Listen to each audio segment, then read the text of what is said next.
I had a entrepreneurship professor that really impacted my life in a positive way. This was right after I started my first business. I was all in on entrepreneurship. I'm a business person now. So I sent an email to Dan Cohen, who was the entrepreneur in residence at Cornell. He had sold a couple of years before, he had sold a foundation repair business for almost $10 million, a sweaty startup.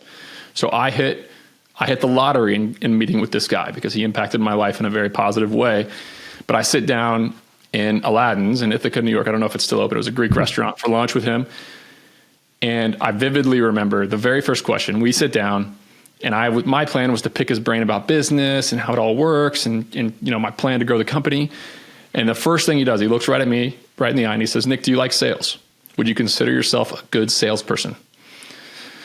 And I'm like, "Oh boy, I kind of know what you want me to say here, but I guess I'm going to be honest." And I said, "No, I don't like sales. It's uncomfortable. I'm more the visionary. I'm the guy on the whiteboard. I'm the operator. I want to grow the company, but no, sales is not for me." And he goes, "If that's the case, you need to go ahead and get a job right now." And I'm like, "Whoa, okay, tell me more." And he goes, "Nick, life is sales. Life is sales. You're not only selling, your customers, but you're selling your 5-year-old on getting in the car. You're selling your wife on staying with you. You're selling your business partners and your friends on adding value to their lives. But life as an entrepreneur is 100x that. Because Nick, every single interaction that you have as an entrepreneur is a sales interaction. You're trying to convince people to bet on you with their career when you don't have a business. Your first employee. How crazy is it that first employee is going to trust Nick Huber, who has no employees in a startup, with their paycheck? Okay. What about your vendors? You're going to go to Boston. You're going to rent a 30,000 square foot warehouse. How are you going to get them to trust you? You're 22 years old. You don't have any money. How are you going to make them believe that you can pay the rent? Okay, you're selling them in that interaction. What about the person who you want to buy boxes from in your storage company? They're going to need to give you some terms on those boxes. How are you going to convince them that you're going to be able to make those payments? Sales. How are you going to convince the investors to invest with you? How are you going to convince your partners to partner with you? How are you going to convince, and the list just goes on and on and on with all the people, all the time that you're trying to sell. So you better get good at it. And I went on to accept that as fact and develop my sales skills. I wasn't a natural born salesman, but the conversation went on and he told me a truth of life that I've accepted to this day, which is that every single person is selfish. Every single person in the world is selfish. Nick, you're selfish. I'm selfish. My wife is selfish. She's married to me because I can make a better life for her than some other dude could. My business partner is partnered with me because I'm going to add more value to the company than cash I'm going to take out of the company. Okay? Every single person is selfish. Luckily, we live in a world where there's abundance and two people can be selfish and they can help each other win. And 1 + 1 is 3 all the time in business and life. So if you accept that everybody's selfish and you try to think about win-wins and try to think about how to add value to other people, you're going to become great at sales. So that's that's something that hopefully folks can relate to. Yeah, I think that's really good, man. And I love what you talked about for setting the proper expectations and building trust before, because I go to stuff all the time.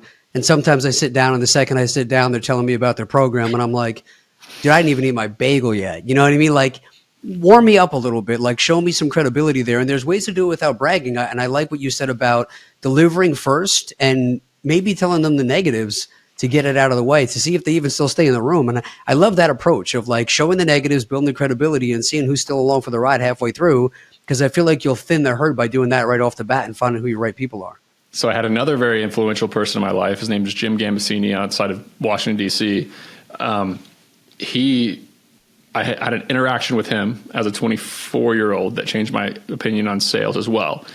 And I just had some momentum. We just had some cash in the bank. We were just thinking about our first real estate deal. And he calls me into his office. He runs a big wealth management firm in Reston, Virginia, right outside of DC. Calls me into his office. Our wives are great friends. He's a good friend of mine. I'm staying at his place. Like I drank a bunch of beer with him the night before. So it wasn't a pure business environment, but he brings me, he says, show up at my office at 11 a.m. So me and my wife walk in, his secretary's there. He's got 50 employees on this floor. He pulls me into the main conference room, And he shows up and he spends an hour with me doing a full breakdown of my business. Like, hey, you need Keyman, and you need to consider Keyman Insurance here. If I'm not the right person for that, but here's a good vendor for it. You need to think about doing a cost seg on this property over here. Have you thought about your buy-sell agreements if one of you guys gets injured or incapable of working? And he just went business entity by entity of my entire life and gave me a ton of value. At the end of this hour, I have a notebook full of stuff. The whiteboard's full of stuff. He takes a picture of the whiteboard and he gives me, he's like, okay, my secretary is going to send you an email on these 5 concepts so you can learn a little bit more about it. I recommend this book. Thanks. Get out of here. And I'm like, hold on.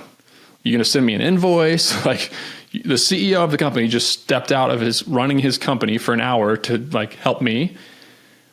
Like, is this how you do it with every client? And he goes, yeah, every single client. I bring them in here and I do this. I'm like, do you send them an invoice? Like, how does this work? And he goes, Nick, you don't understand. He goes, half the people sign up with me on the spot to be either their consultant, their insurance person, their tax person, or their wealth manager.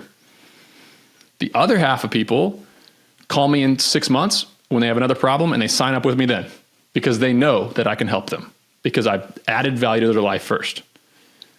So every single interaction that you get into, add as much value to that person's life as you possibly can, and it builds trust, it manages expectations, and great things happen when people trust you. So it's not all about setting up a transactional environment where, hey, I'll do this for you, but you got to pay me first. And look, there's some businesses where that just doesn't work, but it taught me a very valuable lesson about adding a ton of value without expectation in return and the trust that builds.